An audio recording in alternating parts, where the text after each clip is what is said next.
In this capture, we're going to take a look at hypertension. So going back to the basics, it's kind of important to review some key points. Blood pressure equals cardiac output with peripheral resistance, okay? And you know from the previous capture, cardiac output is affected by heart rate and stroke volume. So if you really kind of put all of this together, your blood pressure is essentially going to be your heart rate with your stroke volume and peripheral resistance. So, okay, that's great. I can memorize that and look at that from a book too. But really, what does that mean?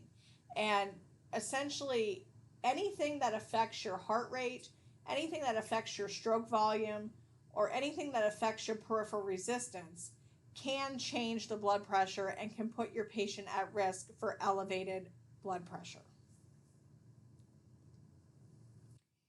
So, how is blood pressure regulated? Let's kind of take a step back and look at normal functioning. Okay, so there are baroreceptors. They're located in your carotid sinus, they're in your aortic arch, and they're in the left ventricle. And they are constantly monitoring circulating volume. Okay, so if your blood pressure drops, your adrenal medulla is going to release epinephrine and norepinephrine, and this is basically going to increase your heart rate and cause vasoconstriction. Okay.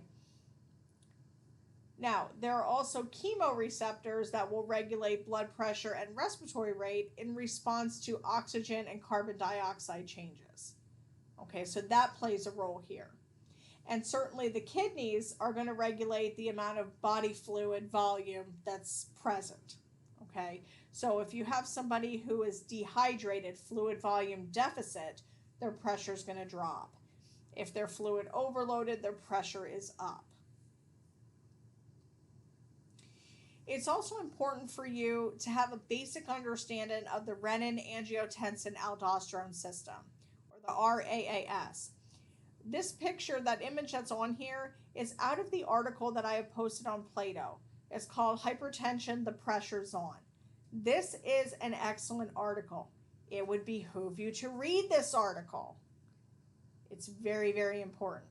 As I move to the next slide, we're going to talk more about it, but I want you to visually see how all of this works, okay?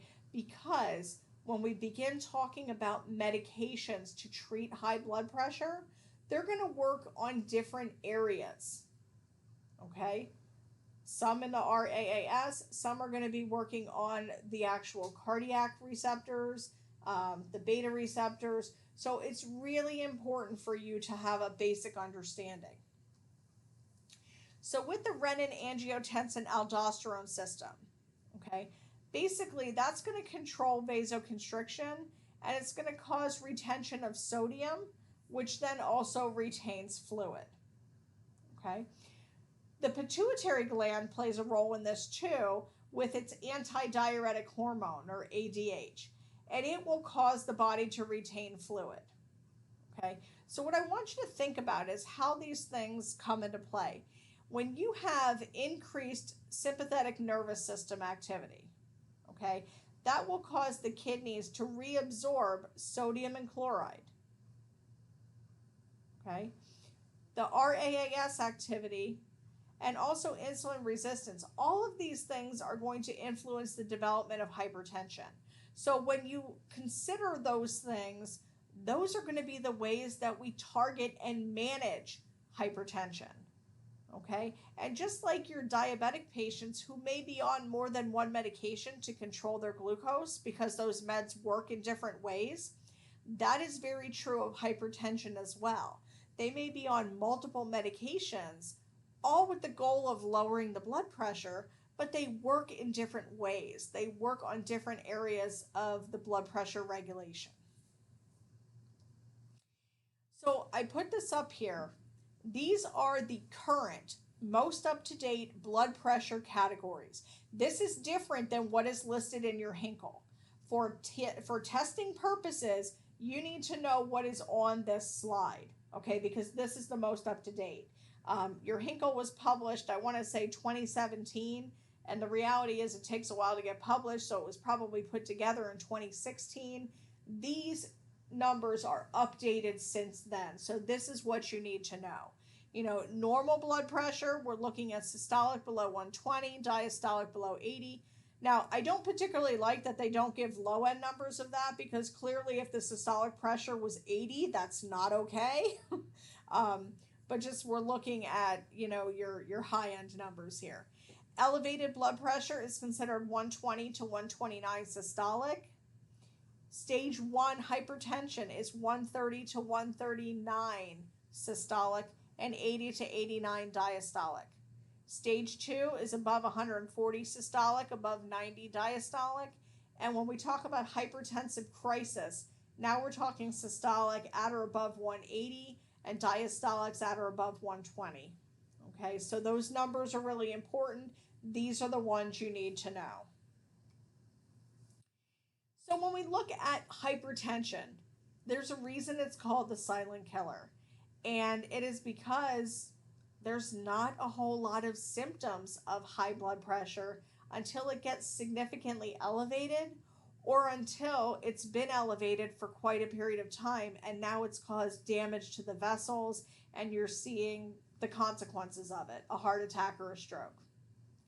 So the diagnosis of hypertension is based on the average of 2 or more accurate blood pressure measurements taken during 2 or more contacts 1 to 4 weeks apart.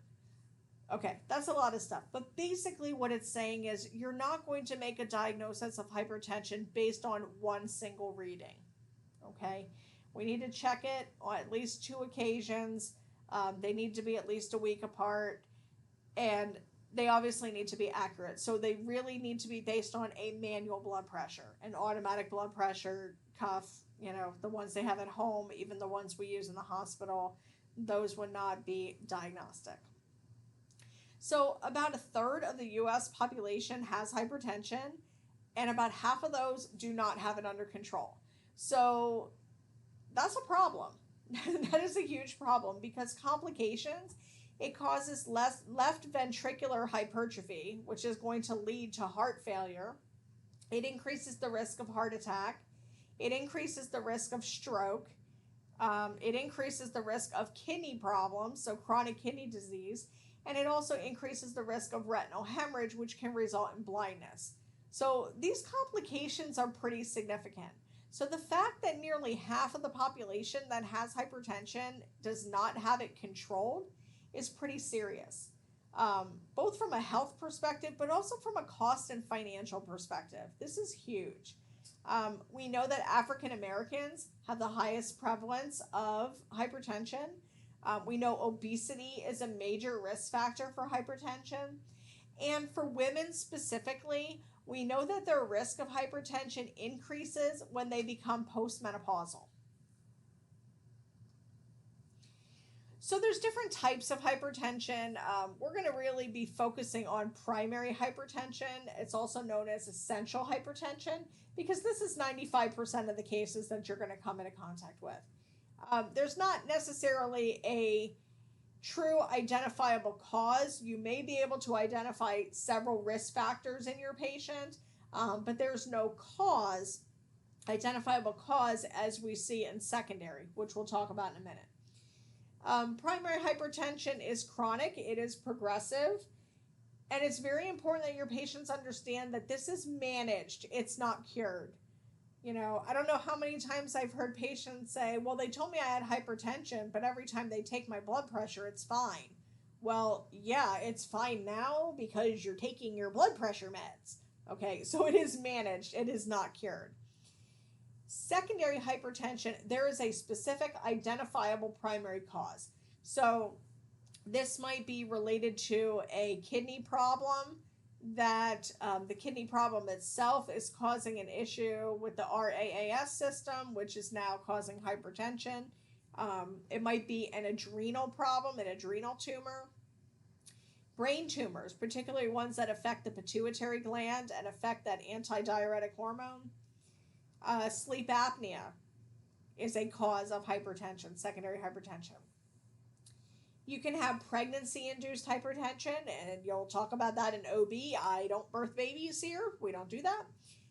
There's certain medications excuse me, estrogen, steroids, sympathomimetics, those can all elevate blood pressure. So there's an identifiable cause.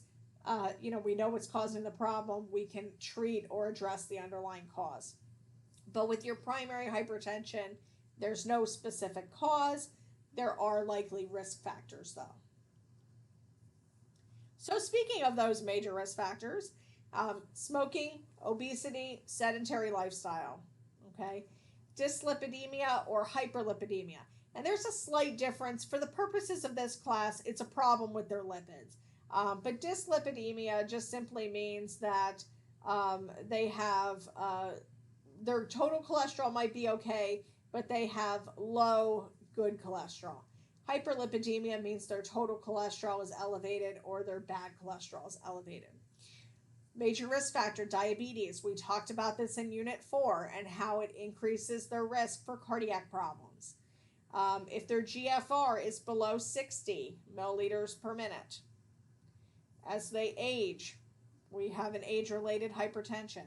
Certainly family history, genetics, African Americans, and stress, both physical, physiological, and psychological stress increase the risk for hypertension.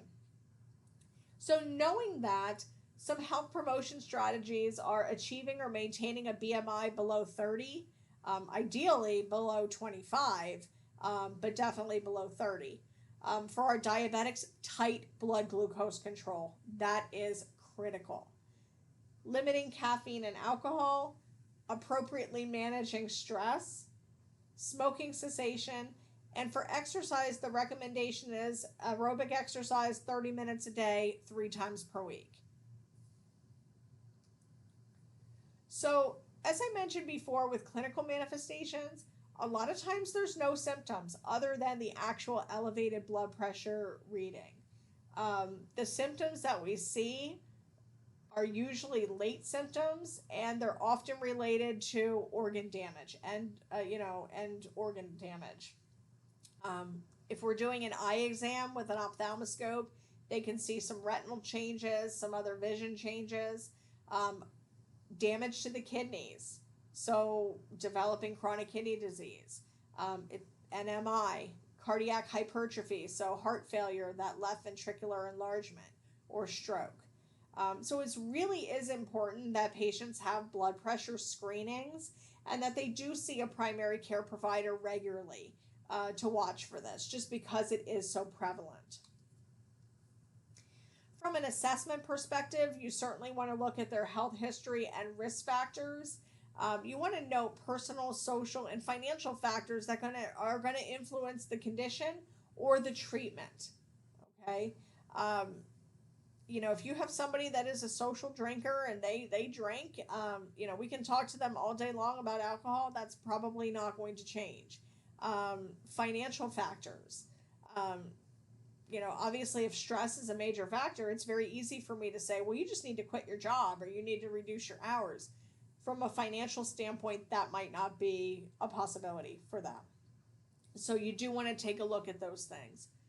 From a physical assessment point, obviously we're looking at the blood pressure.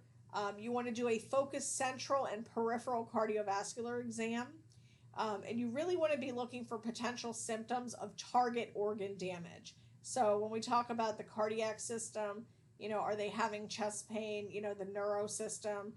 Do they have weakness, especially unilateral weakness, anything that might indicate a TIA or a stroke? Looking at the renal system, what does their urine look like? How much output have they had? Overall, their fluid volume status. Specific to hypertension, you will also want to look for a headache because that's very common, and also nosebleeds. Frequent nosebleeds or noses bleeding very easily. Just because of all the excess fluid in the vessels, it does predispose them to nosebleeds. For lab and diagnostic testing, there is not a specific test for hypertension. The tests that we're doing are more looking for that target organ damage. So we're looking at the UA. I don't have it up there, but the urine microalbumin, because that is going to evaluate kidney function and how well it's filtering. looking at the metabolic panel, looking at the cholesterol panel, the ECG. Again, we're looking for those target organ damage. Our treatment goals, we're really looking at blood pressure. So our goal really is less than 140 over 90. I do want to point out that that is a general goal. In older adults, we might be a little bit more liberal with that, 150 over 90, but I would rather you know the 140 over 90. The only exception to this is our diabetic patients. We really, because of the risk of diabetes and how it leads to heart disease and MIs and stroke, we really need to have them less than 130 over 80. That is our goal for our clients with diabetes. Other things that's important is that, we want our patient to understand the disease process and the treatment. Obviously, you're not going to explain to them the entire renin, angiotensin, aldosterone system, but they need to have a basic understanding of the disease process and how it's treated. Because the reality is, yes, they're going to come to the clinic, they're going to come to their primary care provider for checkups, but they are the ones that are managing this on a day-to-day basis. It is a chronic disease. Certainly, we want the absence of complications. We want to be able to lower or control their blood pressure without adverse effects, side effects, or undue cost. Okay, because it has to be something realistic if they're going to be compliant with the treatment regimen. So let's start by talking about lifestyle modifications. I mentioned obesity was a big factor, so weight reduction, weight management. There's some research out there about the DASH diet, and that is talked about in the article I posted on Plato, so make sure you take a look at that. But the DASH diet is high in fruits and veggies. It also incorporates low-fat dairy. Okay. Overall, when we think about a cardiac diet, we're looking at low sodium, low fat, low cholesterol. We want to decrease their sodium intake because wherever sodium goes, water follows. So if I have excessive amounts of sodium, I'm going to retain fluid. I have more fluid in my vessels. That's going to increase my blood pressure.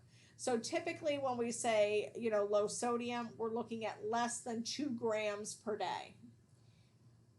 We want to encourage regular physical activity. Again, 30 minutes of aerobic exercise at least 3 times a week. Your patient might not be able to tolerate that. So maybe if they want to do 30 minutes, maybe it's 10 minutes in the morning, 10 in the afternoon, 10 in the evening.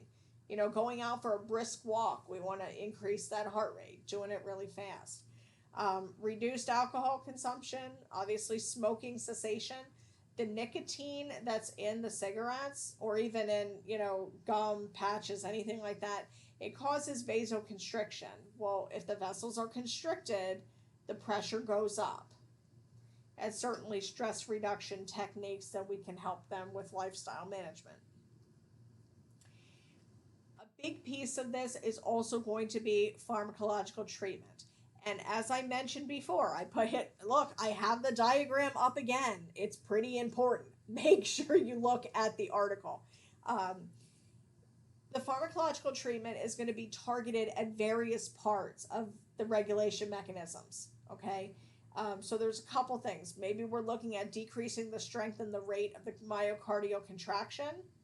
Maybe we're looking at decreasing blood volume or peripheral resistance. We're looking at reducing arteriolar smooth muscle tone, promoting venous return, and decreasing the heart rate.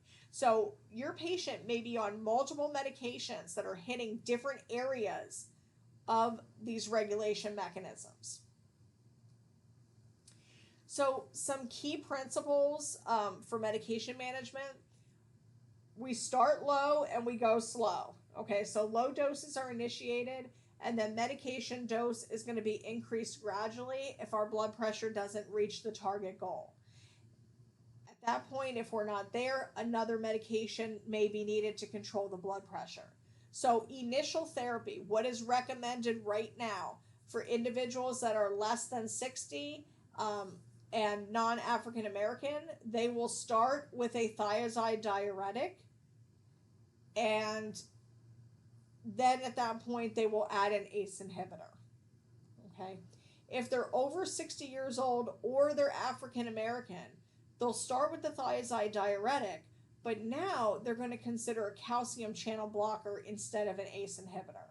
And this is because the research has shown that our African American population just does not respond well to ACE inhibitors. We get much better blood pressure control with calcium channel blockers. So that's something really important to know. And as a nurse, I'm not prescribing these medications, but I'm helping this patient learn about their meds. I'm helping to manage this patient for other diseases, disorders. So it's something I want to be aware of, because if something doesn't look right with the meds, as a nurse, it is my responsibility to advocate for that patient and collaborate with the provider, even if it's just to clarify, why something is being prescribed versus something else. So I'm just going to briefly kind of hit the med classes. This is part of your pre-class prep, so it'll be addressed more in your online class PowerPoint. But with your antiadrenergics, this is your beta blockers. And remember, you can have selective and non-selective beta blockers. So the first ones there, atenolol and propranolol, those are selective. Your alpha and beta blockers, those are non-selective. So you have your carvedilol and your labetalol. But you'll notice all of those beta blockers have something in common. Look at those generic names. We also have alpha-1 blockers, okay, your prazoin, and your central alpha-2 agonist, clonidine. Again, keep in mind, these classifications all work to lower blood pressure. They just target different areas of those regulatory mechanisms. Okay. Our RAAS suppressants, these are our ACE inhibitors. Look at that, lisinopril, benazepril. It looks to be something in common. It could be pril. Your angiotensin II receptor antagonists, or your ARBs. Losartan, valsartan, sartan. You have your direct renin inhibitors. And then you have your aldosterone receptor blocker. Now, interestingly enough, the aldosterone receptor blocker, spironolactone, that is also a diuretic. So not only does it block aldosterone receptors, but it also will help get rid of excess fluid in the body through the kidneys. Additional medications include the diuretics. I mentioned spironolactone. We also have thiazide and loop diuretics. With diuretics, obviously they're all going to remove excess fluid, but the thing that you want to really know is, are they potassium sparing or are they potassium depleting? Okay, because that's going to play a huge role in your patient teaching in relation to additional dietary modifications they may need to make. Okay, we also have vasodilators such as hydralazine, and we also have calcium channel blockers. There are also combination medications out there. I have hypertension. I am on a single pill that has lisinopril and hydrochlorothiazide combined together. Okay, so you can look at combination meds that have two different drug classes in them. Some nursing interventions related to hypertension, patient teaching. Again, this is a chronic disease that they are going to be managing. So we absolutely need to teach our patients, and we need to take the opportunity to reinforce teaching anytime we can. We want to support adherence to the treatment regimen. We want to reinforce and support lifestyle changes, and really praise short-term goal achievement. If your patient weighs 300 pounds and their ideal weight is 180, okay, they have 120 pounds to lose. That just seems impossible. But maybe they've been working hard and they've lost 10 pounds. Yeah, they got a long way to go, but man, that 10 pounds is a great achievement. And if you reinforce the positive nature of that, you can get them going on a good path. So really reinforce and support the lifestyle changes. Again, emphasize that this is a lifelong disease. They are going to require lifelong follow-up care. It's all about control versus cure. For our older adult population, again, we look at how things are managed. I mentioned on the last slide combination drugs. Those can be very helpful in the sense that they reduce the number of individual pills that your patient needs to take. Also, extended release medications can be helpful because, again, it's reducing the frequency of the meds that they have to take. The fewer meds that somebody has to take, the fewer actual pills someone needs to take, and the less often they need to take them, once a day versus twice a day, it's going to increase their adherence to the treatment regimen. I want to talk a little bit about hypertensive crises. And there's a difference. There's hypertensive urgency, and then there's a hypertensive emergency. Okay, both of these things are pretty critical because if we don't treat them, they have the potential to get out of control and lead to a stroke or a heart attack. Okay, so hypertensive urgency. This is where the blood pressure is very high, but as of that moment, there's no evidence of immediate or progressive target organ damage. So this could be a severe headache, nosebleeds, anxiety. We really do need to monitor them very, very closely. We're going to treat them with a fast-acting oral agent. So we're going to use oral labetalol, oral captopril, clonidine. Okay, we want to get that pressure down before it causes any significant damage. And the big things we're looking at is MI and stroke. Then you have hypertensive emergency. So now the pressure is above 180. I have literally seen systolic pressures in the 230s, or diastolic pressures above 120. So we need to lower that blood pressure immediately to try to prevent damage to the target organs. Again, we're looking at stroke, we're looking at heart attack. And stroke-wise, what we're really looking at is hemorrhagic stroke. And I will talk about this in Unit 6. My dad had a hemorrhagic stroke, and it related back specifically to uncontrolled blood pressure and a hypertensive emergency. So what you might see with this in patients, again, is headache, blurred vision, dizziness, disorientation, again, those nosebleeds. For a hypertensive emergency, our goal is to reduce their blood pressure by 25% in the first hour, okay? We don't want to reduce more than that in the first hour because you can actually have an opposite effect and it can cause more damage than good. So depending on where they are when they come in, we want to reduce by about 25% in the first hour. We want to get them to 160 over 100 over the next 6 hours, and then gradually reduce them to normal over the next few days. Typically, this is going to be treated with IV vasodilators. Okay, we got to get that pressure down. We got to get it controlled. IV gives us some immediate onset. It also allows us a little bit more control that we can back off some of the medications as we need if it's dropping too quickly. We can titrate it up if it's not dropping fast enough.